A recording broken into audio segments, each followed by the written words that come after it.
ಒಂಬತ್ತನೇ ತರಗತಿಯ ವಿದ್ಯಾರ್ಥಿ ಗೌತಮ್ ಹನುಮಂತ ಭಜಂತ್ರಿ ಅವರ ಒಂದು ಸಾವು ಮೊರಾರ್ಜಿ ದೇಸಾಯಿ ಶಾಲೆಯಲ್ಲಿ ಆಯಿತು. ಅದರ ಬಗ್ಗೆ ಪಾಲಕರಿಗೆ ಕೆಲವೊಂದು ಸಂಶಯಗಳು ಇತ್ತು. ಈ ಸಾವು ನಿಜವಾಗಿ ಅನಾಹುತ ಏನಾದರೂ ಆಗಿ ನಡೀತಾ ಅಥವಾ ಯಾವುದಾದ್ರೂ ಬೇರೆ ಕಾರಣದಿಂದ ಈ ಸಾವು ನಡೆದಿದೆಯಾ ಅನ್ನುವಂತಹ ಸಂಶಯ ಪಾಲಕರಲ್ಲಿ ಇತ್ತು. ಹಾಗಾಗಿ ಈಗಾಗಲೇ ಅದು ಸರಿಯಾದ ದಾರಿಯಲ್ಲಿ FIR ರಿಜಿಸ್ಟರ್ ಆಗಿದೆ. ಪೋಸ್ಟ್ಮಾರ್ಟಮ್ಗೆ ಸಹಕಾರ ಮಾಡಬೇಕು ಅಂತ ಹೇಳಿ ನಾನು ಎಲ್ಲರಲ್ಲಿ ವಿನಂತಿ ಮಾಡ್ತೀನಿ. ಅವರಿಗೆ ವಿಶ್ವಾಸವನ್ನು ಕೊಟ್ಟಿದ್ದೀನಿ. ಒಂದು ವೇಳೆ ಯಾರೇ ಭಾಗಿಯಾಗಿತ್ತು ಅವರಿಗೆ ಕಾನೂನಿನ ವ್ಯಾಪ್ತಿ ಒಳಗೆ ತರುವಂತಹ ಪ್ರಾಮಾಣಿಕ ಪ್ರಯತ್ನ ಆಗುತ್ತೆ. ಯಾರನ್ನು ಕೂಡ ರಕ್ಷಣೆ ಮಾಡುವಂತಹ ಪ್ರಶ್ನೆ ಇಲ್ಲ.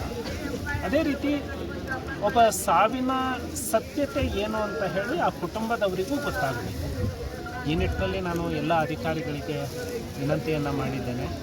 ಈಗ ಪೋಸ್ಟ್ಮಾರ್ಟಮನ್ನು ಕೂಡ ವ್ಯವಸ್ಥಿತವಾಗಿ ಪಂಚರನ್ನು ಇಟ್ಕೊಂಡು ಇನ್ಕ್ವೆಸ್ಟನ್ನು ಮುಗಿಸಿ ನಿಗದಿತವಾಗಿ ಆ ಕಾನೂನಿನ ವ್ಯಾಪ್ತಿಯಲ್ಲಿಯೇ ಪೋಸ್ಟ್ಮಾರ್ಟಮ್ ಪ್ಲಸ್ ಇನ್ಕ್ವೆಸ್ಟ್ ಪಂಚನಾಮ ಮಾಡಬೇಕು ಅಂತ ಹೇಳಿ ಅವರಿಗೆ ತಿಳಿಸಿದ್ದೇನೆ.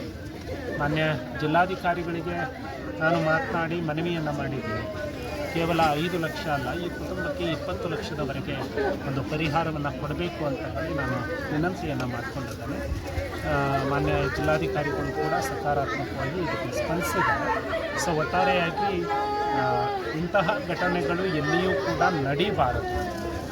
ಅದೇ ರೀತಿ ಶಾಲೆಯಲ್ಲಿ ಮಕ್ಕಳಿಗೆ ಆತ್ಮಸ್ಥೈರ್ಯ ತುಂಬುವಂತಹ ವಾತಾವರಣ ನಿರ್ಮಾಣ ಆಗಬೇಕು. ಈ ನಿಟ್ಟಿನಲ್ಲಿ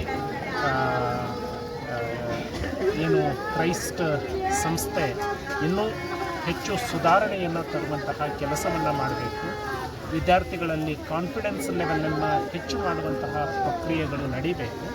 ಈ ತನಿಖೆ ಪ್ರಾಮಾಣಿಕವಾಗಿ ಮಾಡಬೇಕು ಅಂತ ಸರ್. ಈಗ ಕುಟುಂಬಕ್ಕೆ ಅವ್ರ ತಾಯಿಯವರು ಬೇರೆ ತಾಲೂಕಿನಲ್ಲಿ ವರ್ಕ್ ಮಾಡ್ತಾ ಇದ್ದಾರೆ. ಅವರು ಇದೇ ತಾಲೂಕಿನಲ್ಲಿ ಬೇಕಿಲ್ಲ. ಆ ತಾಯಿ ತಮ್ಮ ನೋವನ್ನು ತೋಡ್ಕೊಂಡ್ರು.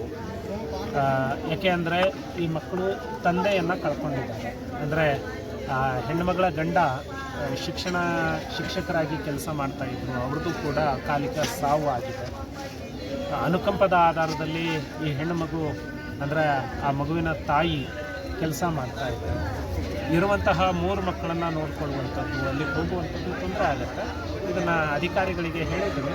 ಇಮಿಡಿಯೇಟಾಗಿ ಇವತ್ತೇ ಡೆಪ್ಯುಟೇಷನ್ ಮೂಲಕ ರಾಯಬಾಗ್ ತಾಲೂಕಿಗೆ ಖಾಲಿ ಇರುವಂತಹ ಹುದ್ದೆಗೆ ಅದನ್ನು ನಿಯುಕ್ತಿ ಮಾಡಬೇಕು ಅಂತೇಳಿ ವಿನಂತಿ ಮಾಡಿದ್ದೀನಿ.